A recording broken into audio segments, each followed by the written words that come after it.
Dear body, dear body, I want to register sensation, not boomerang thwack. I want sorrow to hollow me out. I want loss to quarry me. I want my body properly back.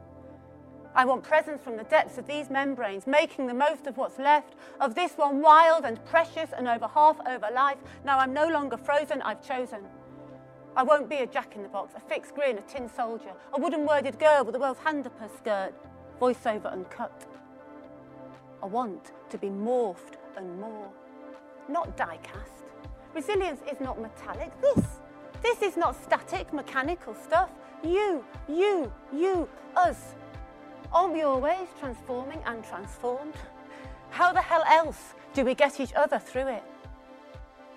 Welcome to Everybody Podcast. I'm Daria Matza. The first voice you heard was Lucy Aphramor, performing the Naked Dietician in Portland, Oregon. Lucy was a figurehead at the Health at Every Size movement and even wrote a book, Body Respect, with Linda Bacon. We're going to discuss her current model, Well Now, which is a divergence from HAES. I was feeling pretty intimidated going into our interview. As I read Lucy's academic work, I was worried my questions wouldn't match her acumen, but my concerns immediately dissipated once I met Lucy. She's one of those people with such presence, you feel immediately seen and at ease. The night after our interview, I was able to record Lucy's poetry. Today, I present you her interview and some clips from her performance. It was really difficult to cut these clips because her work should really be heard in its entirety. I encourage you to seek her out for her next performance. Let's begin.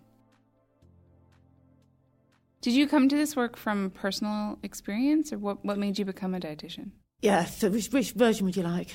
The best version. The most so there's several versions compelling. That are all true. Yeah. So one of them is, I had always been interested in food and the whole food cycle. So I've also run a market garden.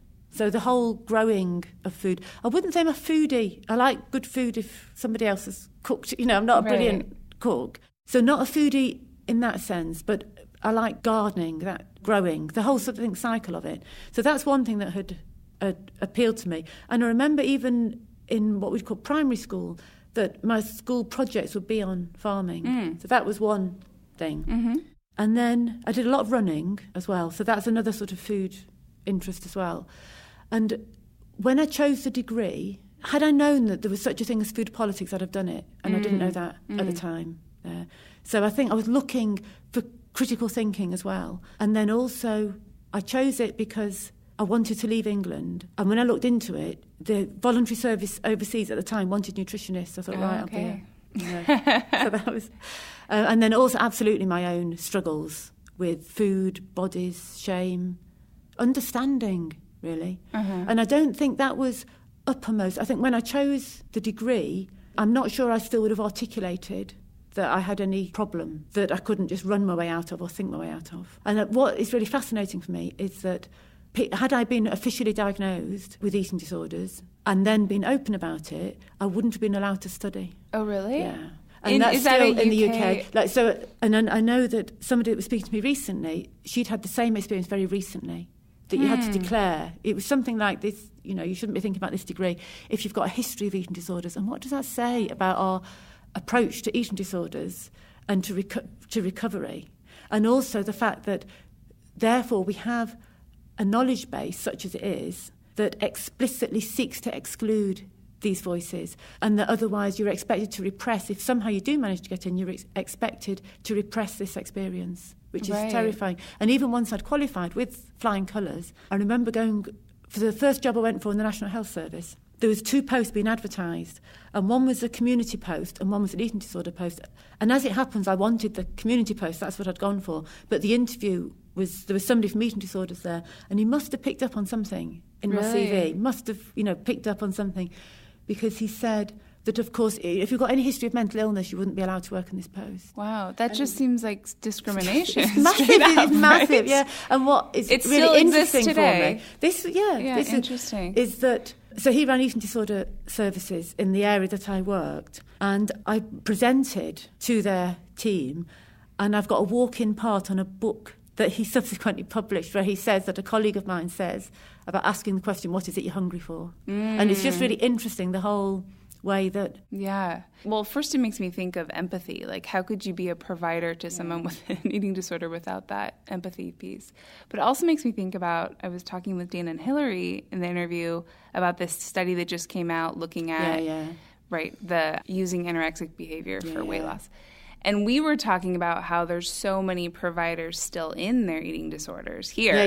Yeah. So there has to be some sort of... we can learn from this. Right, because you in the UK are providing from that one space and we're providing maybe from another. That's interesting to think about. And I think as well that the thing with eating disorders is not to make it this static thing. There's something else, there's another part to the story. And that when we focus in on eating disorders as this very prescribed, that we think we know what we're talking about it with it, then we miss a whole lot of other stories in it as well. So a way of constructing knowledge that allows for all of the story, not just the bit that has crystallised around food and bodies. Dear dietitian, I don't want to look gross at my sister's wedding. Dear gross teenager, eat less and move more. Dear dietitian, please help me stop binging. Dear binging boy, make a list of alternatives and stick with it.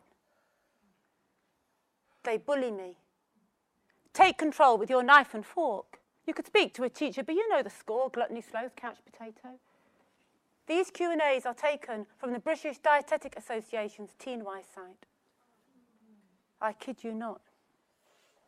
I condensed the text, but I kept the essence, the spirit of what was dispensed. The devil nests in the detail and thrives in the mindless, empathy-free reach of their expertise. Dear dietitian, if you are horrified or even a tiny bit disquieted, then we are getting somewhere. Don't calorie me. No low-fat crap. No body-positive solipsism. Teach us the taste of anger. Can you talk about how you brought the health at many size approach to the National Health Service? I'd done some sports nutrition, I'd run a bakery, I'd run marathons, and I'd had maybe 3 clients, weight management clients. And I was thinking about it, what was it that I didn't pick on there because it wasn't working? Why didn't I pick something up there that I subsequently picked up in the National Health Service? And I think with the National Health Service, I was seeing people time and again who were telling me stories of shame and bias and ineffectiveness. And I think there was something about hearing that again and again and again. This can't be anecdote. So sitting with that pain that made me realise that I had to do something differently. So first of all, I thought, well, it must be me. What is it I'm missing? What am I getting wrong? And I went on a behaviour change course that was diabolical. And if I needed further politicisation, that was it. It was just like a complete lack of awareness of a bigger picture of health and power and all the rest of it. And then I looked at the data, and luckily for me at the time, there was one big document that was relied on in the UK. There wasn't like the proliferation of anti-fat stuff. So I went to this document, and wherever it said lose weight because it's good for you and this is how to do it, I got the primary data and looked into it. And it was a really shocking discovery because what I realised was the stuff that I had taken at face value, I was looking at it to find out where I was going wrong, it didn't hold water. The data didn't support that. And I'm not brilliant at statistical analysis. It didn't need it. When you've only got 9 people in a study, you know there's something really iffy about it. Yes. So, and also in reading it and in listening to people's stories, it became apparent that the focus on weight correction was not just benign, but harmful. It wasn't just misguided, it was harmful. So I knew I had to do it. Was no longer felt ethical to focus on weight correction as necessary or safe or possible. I couldn't offer that. And you were working with people individually at this point. Yeah. And you were seeing the stories before your eyes. Seeing the stories, that and also how people had been devalued in healthcare and belittled because of their body. It just wasn't right. And how that what I was initially bringing wasn't helping to disrupt that. So I knew that I had to sort of find some way of doing it differently. So I realised to shift the focus on, at the time I would think of it as health behaviours, but now I'd absolutely think about self-care. So that was one thing. The other thing was we had a lunchtime meeting and we were talking about high rates of heart disease in South Asian men in Coventry.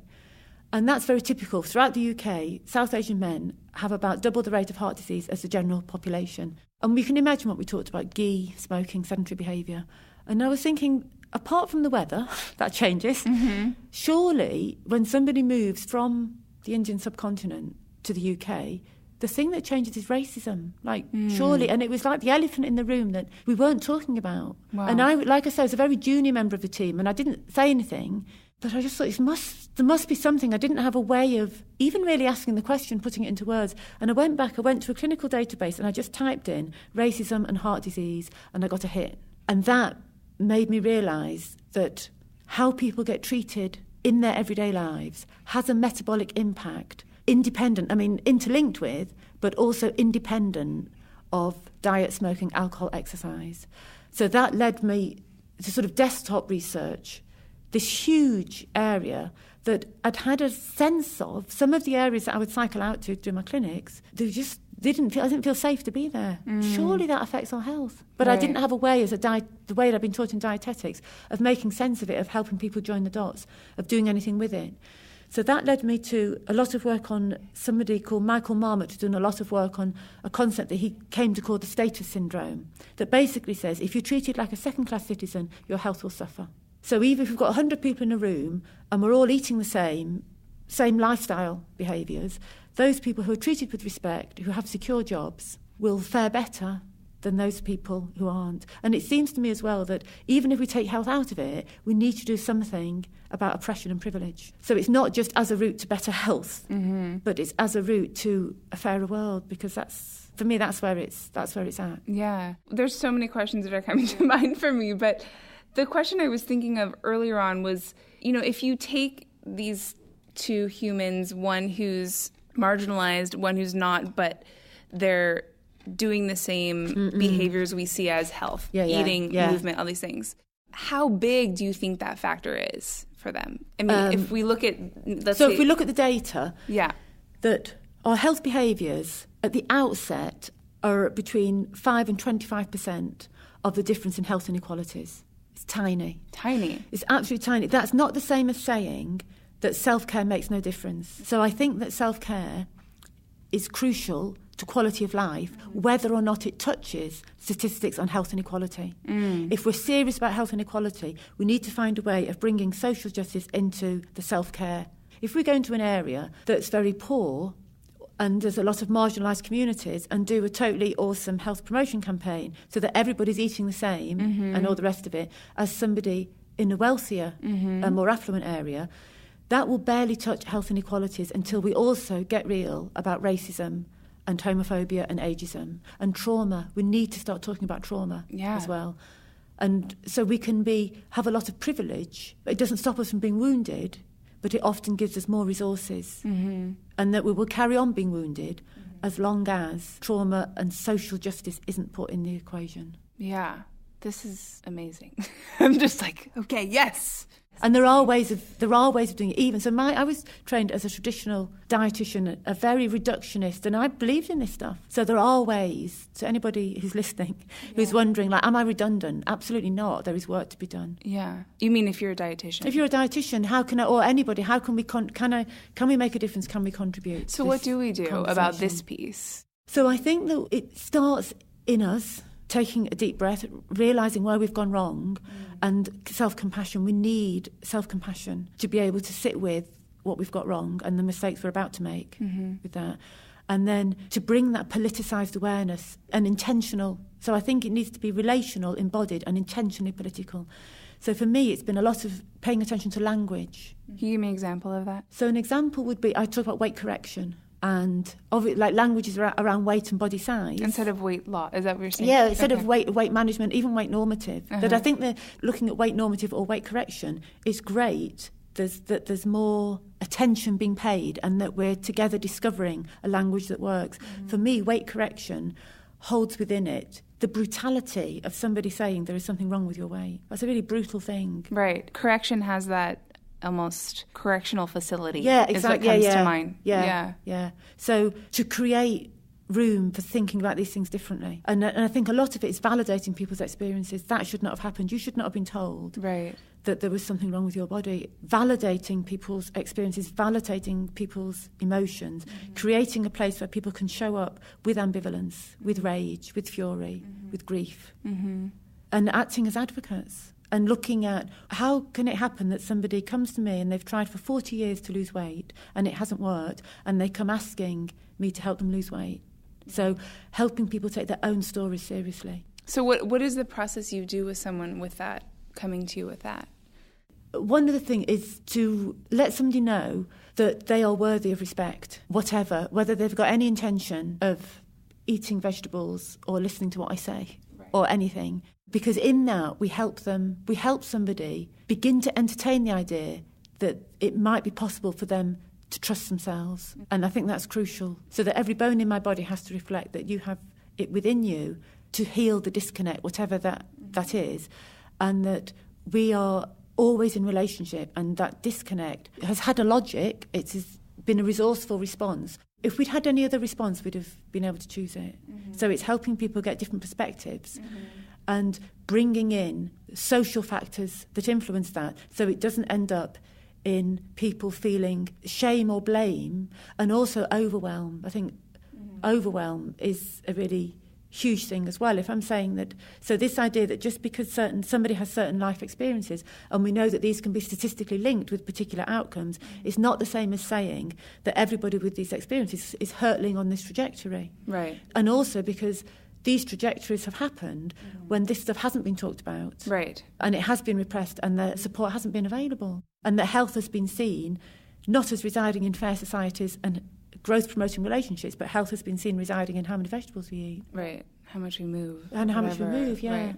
Something that comes to mind for me here is diabetes conversation, especially with Indigenous cultures, right? Yeah. But are there other examples you see as this happening like in a very red light flashing way? So diabetes is totally an example. Diabetes is a disease of disadvantage, but disenfranchisement. So living with insecurity, people with insecure immigrant status, people who... So again, if we're in a room of 100 people and we all eat the same meal, we go back and we all eat the same meal, but some of us within that room never actually know if we're going to get a meal or not. That influences health. And there's one group of people, there's a group of 20 people in the room, and it's those people who always decide what the rest of us are going to eat, what we're all going to eat. Yeah. So relationality, our relationship with power, that influences health. So it's not just accessing the material elements. Yes, there are certain material things that support health, and poverty is real and abhorrent, and we need to address that. That in itself will not be enough. And I think that when we can come into a way of thinking about well-being that looks at justice and power and trauma and historical trauma, these are carried in the body. Body of cogs and pistons, we never knew delight. And what of the black body? The insults it lives with and dies by? You think flesh forgets the sticks and stones of prejudicial sentences, police deaths? Memory is a collective of bones and chromosomes. Bouncing back is not innocent. It is another ruthless tactic, extracting the gun-shattered encumbrance of a people's history to suit white privilege, whether or not I intend it. When you were talking about the healing part of this, I was definitely just thinking of trauma in that conversation.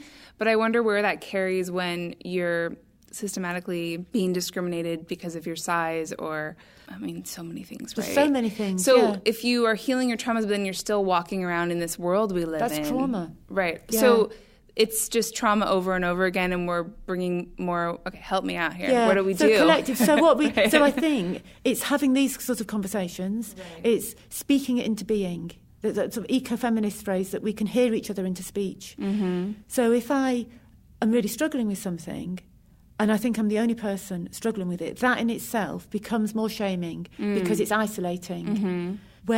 So it is bridging the personal and the political, self-care and social justice all the time. And again, if we want to look at the sort of science of it, that telling your story to a caring witness has a metabolic impact that switches, in very simple terms, switches off the cortisol, the stress response, and leads us towards sort of oxytocin response. Are you saying that from looking into it from a research perspective? Yeah, absolutely. Yeah. Wow. So okay. from reading the research. So Right. this is what's really frustrating. The research is all out there. Right. But as a So dietitian, just by telling my story, I can be in better health. one of the tricky things is then the answer is not just to give storytelling opportunities Right. to people who are oppressed. So an activist element to it. Building intentional communities where I feel safe to show up and risk my story and risk being vulnerable, that's the thing. So I'm hearing we need the listeners. We need, yeah, Right, and we like- can be both in Right, that, yeah. mhm. But then, so health as community development, which is justice, which is saying your story matters, Right. not for the science. You know, is health me getting my monounsaturates by eating olive oil when that leads to monocrops? You know, Right. monocropping and food miles and all the rest of it. And then also for example, when we look at the Mediterranean diet, that very typically it's looked at, well, this is a particular nutrient profile without missing the relational aspects. Well, if we've got people who aren't afraid to eat Right. and who enjoy each other's company and who have a different relationship with time, let's put this into the equation Right, as well. So right. moving to a mindset that is much more relational and intentionally political. Yeah, and it's like taking it more and more steps deeper, it seems. Yeah, Like- absolutely. Like when Deep you said the movement. olive oil thing, I immediately thought of what keeps happening with these quote-unquote superfoods Yeah. where, you know, quinoa, which is the staple food of some indigenous culture, then becomes a superfood, and then they can't get access, and then these larger So conversations. what do we mean by health? And looking at the planet, so I look at it as there's the personal, peer, political, and then the planet. So finding a way of speaking, a way of using language, a way of talking about these concepts and opening up a conversation so that we have this much more connected way of looking at the issues. When you recently made the divergence from health at every size to well now, is this what you're talking about? Yeah, that's what I'm talking about. Okay. Yeah. And how has that been received? I received it well. So, and it sounds facetious. It felt right. So it's something I've been grappling towards for a while and getting the clarity. So that sounded very facetious, but getting the clarity was really helpful because I had the congruence, a sense of right fit. And it's helped me to theorise. Do you still feel like you're part of that community, but you just have this other piece happening? Actually, this is a different thing. I can't have it both ways. And I felt that I'd been sort of justifying and sort of salvaging, and actually there's no need for that. So it's helped me in my own theorising. And I think what I see is that the way that I want to practice has to be compassion-centred, trauma-informed, and justice-enhancing. And justice-enhancing means attention to language. It means pedagogy. It means teaching style. So using a teaching style that draws on people's stories. And is very embodied and always politicised. And the way I've come to see it is it can't be any of those three unless it's all of them. Do you have an example of like an exercise you do or something that embodies that in an easy way to describe? Well, there's one that I do where I look at hypertension. So I give people a questionnaire and it's high salt foods and I get them to fill in which of these do you have? Which And foods do you which have? foods do you, Yep. So it's a salt frequency. And then I ask people, why am I asking about salt? And people will say it's hypertension. And I will also ask, how did it feel to fill in the questionnaire? And it often feels very judgmental. Yeah. And people feel that they're under surveillance there. And should they tell the truth? And I say, how would it be if I asked you to put your name in it and I was gathering it in? So it's looking at the whole sort of healthcare as surveillance. And I don't gather it in because I think it doesn't tell me anything, Right. apart from what sort of foods people like. And then I ask groups somebody will say, well, you're thinking of hypertension. Then I say, what really influences hypertension? And people know. So it's looking at, bringing people's story into it and then looking at a bit of the science, so grounding it back and looking at Marmot's work. There's some people in the population who are salt sensitive, and what my reading of the research is that for these people, one of the interventions that is most effective is medication. It's not to tell the whole population eat less salt, because when we do that, we take the lens off racism. Whereas all Nancy Krieger's work on racism and racialised hypertension, where is that? It just doesn't exist. So instead of tackling racism, we end up telling black people to use small salt cellars. Again, it's brutal. So it's not just benign, it's not just nonsense, it's dangerous. And it reinforces the status quo, it reinforces guilt and shame, and it looks at health down to what we eat and drink, and it ends up shaming people because of particular foods that they might enjoy. And it just takes the spotlight off where it reinforces the status quo at every turn. So using story, bringing in, challenging myth as well. Right. You know, if you think I'm going to die of hypertension, then I'm frightened. Right. So it's helping people join the dots, which doesn't exclude science, but values other ways of knowing as important. That probably also carries over to diabetes, where people have that fear of, oh, everyone in my family has diabetes. Yeah. And you don't believe that's necessarily... So is it sugar? So people believe that I have to, because we have too much sugar, or I ate that sausage roll, so I've had a heart attack. Right. Yeah? It's putting food in perspective in health, and then it's looking at a more relational way of thinking about food. Food as pleasure, food as identity, culture, value, food as connection, food as self-care, food as nurture. So do you ever tell people what to eat? What do you think? I'm going to guess no. And I think to tell people to do anything isn't helpful. We know that from the research. Yeah. It's not helpful. Yeah. No. So would I discuss nutrition? Absolutely. I'm a nutrition geek. I love glycemic index. I love it, you know? And does it make a difference to people's sense of well-being? Absolutely.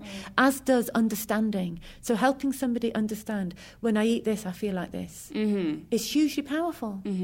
So the conversation really becomes connecting to your own physical body and first. emotion. So I think body first, when you eat sugar all day or only candy for breakfast, how does your body feel? How does that feel? Yeah. So it's looking at food, that the moral worth of food as being equal, and food will have a different... If I eat 3 donuts for breakfast, I know that will have a different impact on my body than if I eat half a grapefruit or if I eat a bowl of porridge. Yeah. So it's looking at the impact, helping people find meaning in their eating behaviours. Like, why do I keep doing this when I end up in a really difficult place? Right, looking at the why do I choose to eat something that makes me feel terrible? And some of that is helping people drop into the body in the first place and even recognise how they're feeling. And also looking at that we've been taught to think about food often is very abstract. So people will talk to me about carbs. I'm like, help me out here. What do you mean by that? Right. Yeah? Right. And which is a revelation often. Yeah. So to talk about, I call it body first. So to start with the body and work out towards the science, and also to talk about food and meals rather than carbs. That foods generally, they might be higher carbohydrate, they might be higher fat, higher protein, and that might help understanding. But to think of something as a carbohydrate food, it takes us back into that very reductionist mindset that isn't helpful. But I can see how that conversation brings up for people the trauma probably of the diet culture. Absolutely, right? They get stuck in that. Yeah, and within that, I think the place that we get stuck in diet culture, there's 2 things in particular. We're back in binary thinking. There's good, bad, there's healthy, unhealthy. I'm like, help me out here. How would I know if a food's healthy? Yeah? And I think, if your food's contaminated with arsenic, that is an unsafe food to eat. But beyond that, really, maybe if you've got an allergy, absolutely. Sure.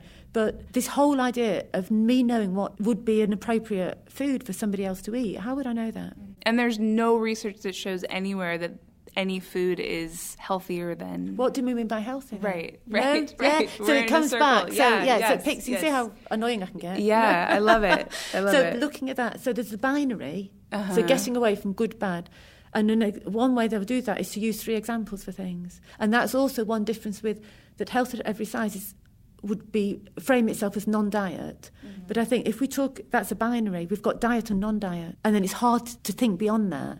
So now, I think it was health gain. So it's getting away from a binary thinking.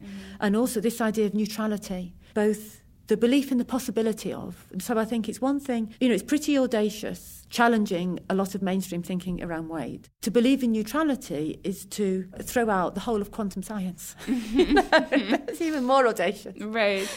So neutrality, the belief in the possibility of it, and also the desire for neutrality. I'm completely non-neutral. I am totally biased towards social justice.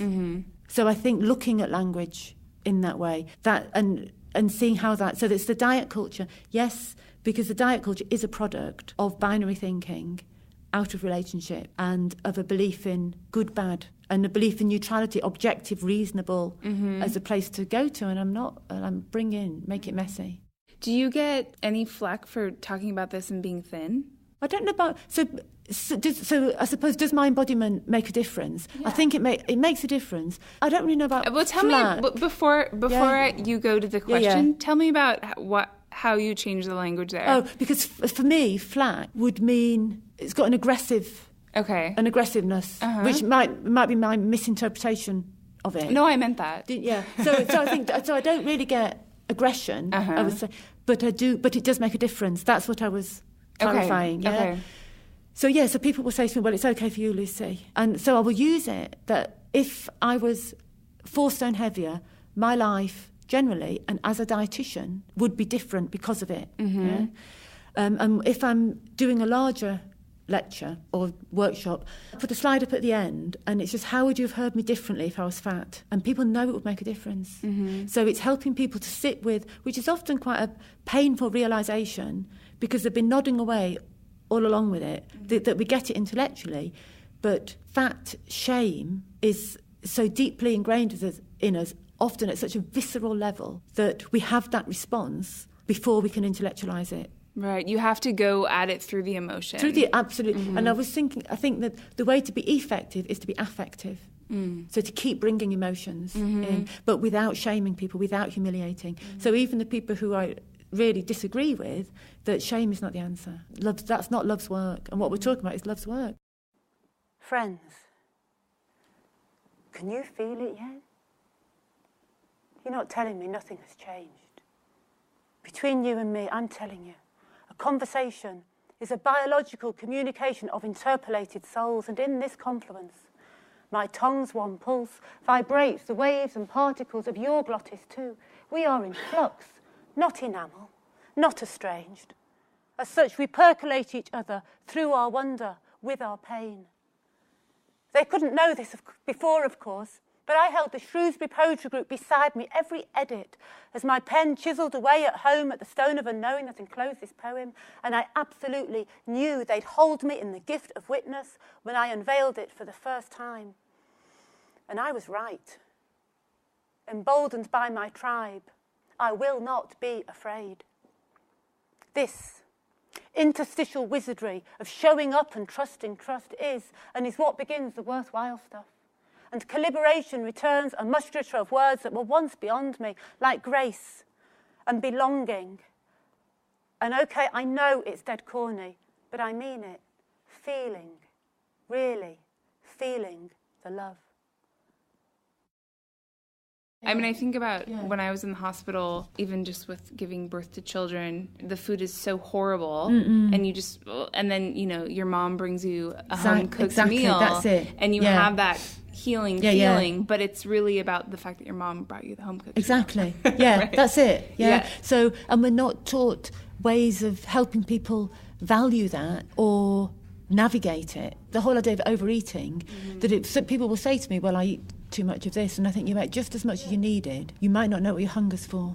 Right. So in that moment, you were spot on in trying to do what you could. The hunger, if you're telling me that you weren't then satisfied, then perhaps it wasn't a hunger for food. Yeah. So you're reaching towards this thing. So the whole idea of too much, I would look at that. Yeah. It wasn't too much. This seems hard, though, I gotta say. Like, if I think about a lot of people I know that have had really intense trauma with their bodies in so many ways, to come back into their bodies to be able to feel these things, it seems really hard. Yeah, it is. It is really hard. Yeah, and it seems like you would need a lot of support, too, in that process. Or maybe, how would you even know what the process is, too, I suppose? Yeah, and that's why we need social more justice. More, and to talk about it more. Right. Because how would we know? It shouldn't be by chance that people stumble across compassion, that people stumble across, self-worth. Right, so and we don't have an infrastructure of people having those spaces either. No. What conversations need to be happening but aren't? Conversations grounded in kindness and knowledge that matters. Conversations where we're grappling towards knowledge that matters, transformational knowledge. A knowledge that asks, who am I missing here? Whose voice isn't here? And around food differently, relationally. Doing dietetics differently. Not just dietetics, that's just my background. And I think it's what we were talking earlier, Like, why don't people know this stuff? Why isn't this more available? Yeah. So bringing the body into conversations more, and context and circumstance, so that we move away from the mechanical way of considering that our default is no longer mechanical, it's much more connected.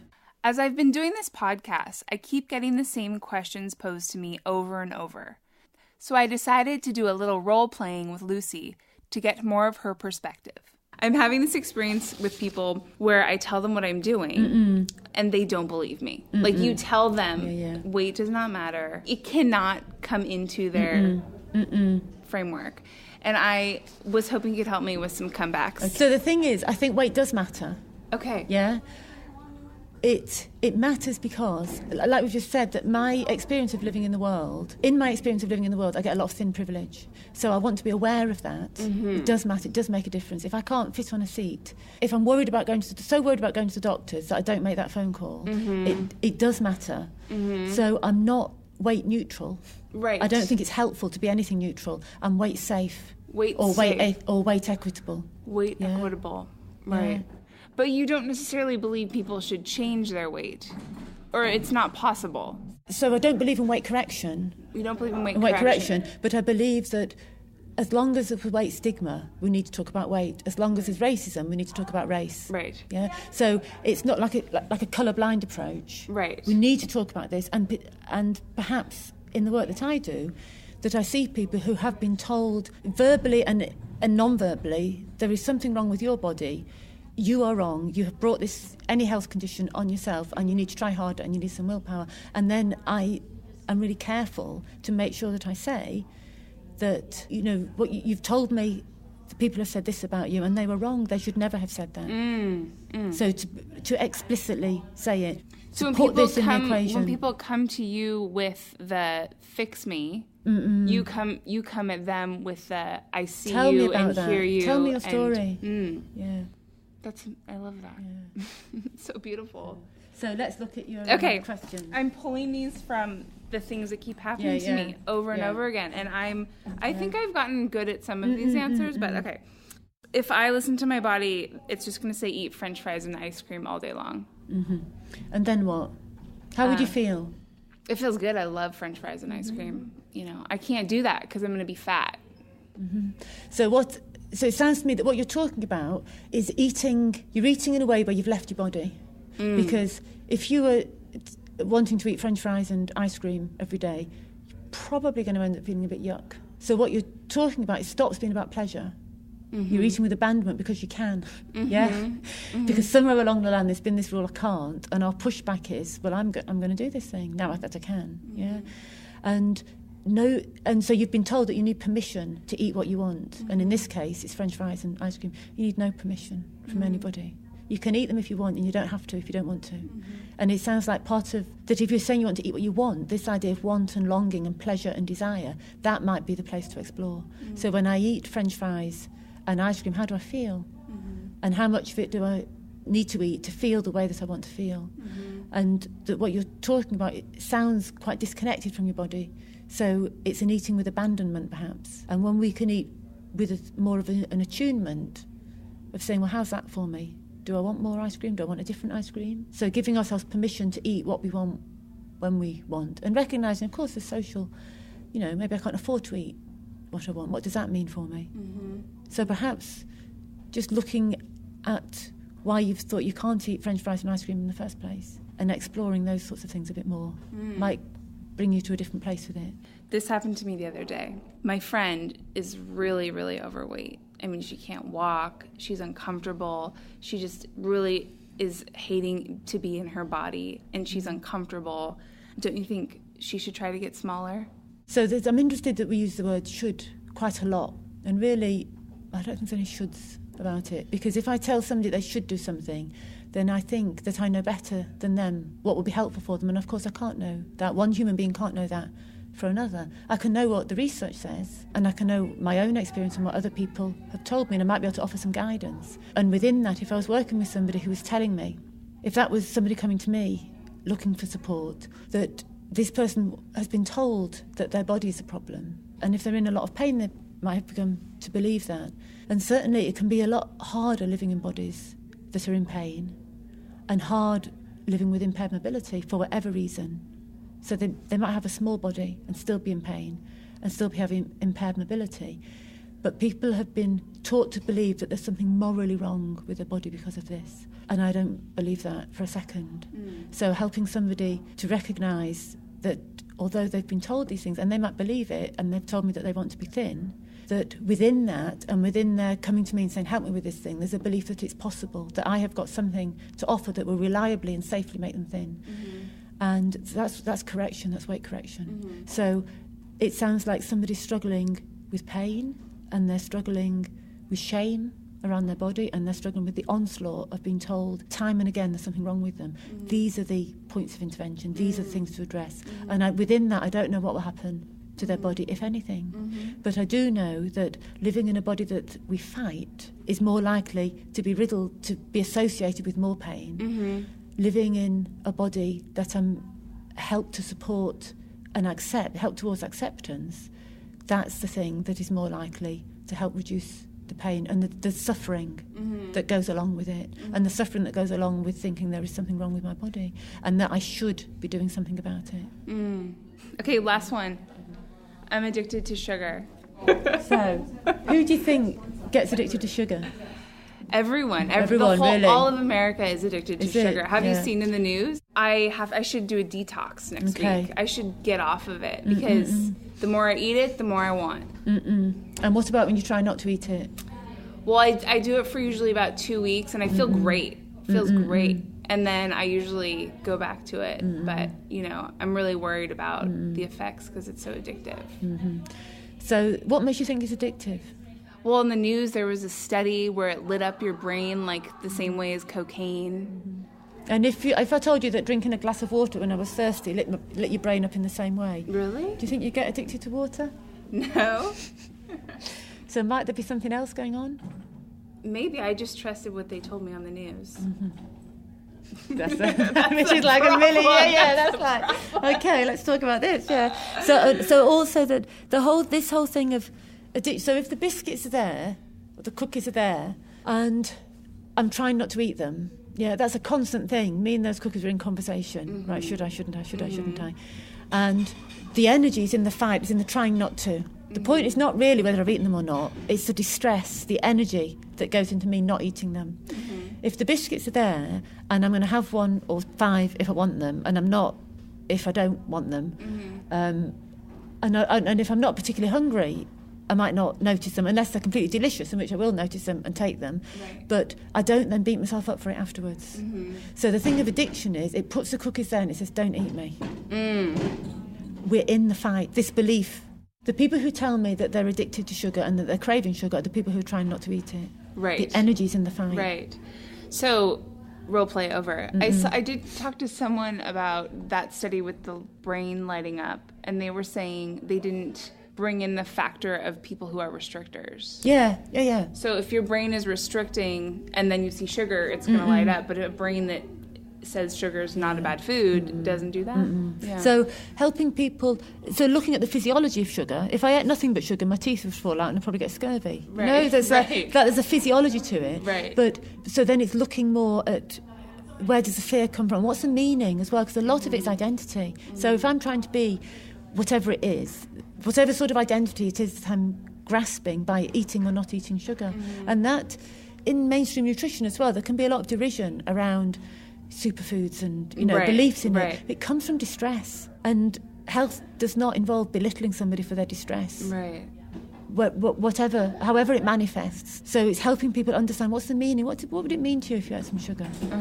And bringing that aspect of, it's a different way of being in the world and being with each other, being with knowledge, so trusting everything, testing it against our own experience. Right. And when we test it against experience, that's particularly important for people whose voices have been marginalised. What does this mean for me? Not what does this mean for the voices that make it into the establishment and get held up at stuff that counts. What does this mean for me, us? So looking at knowledge creation is really important as well. Yeah, thanks for playing. As always, thank you for listening today.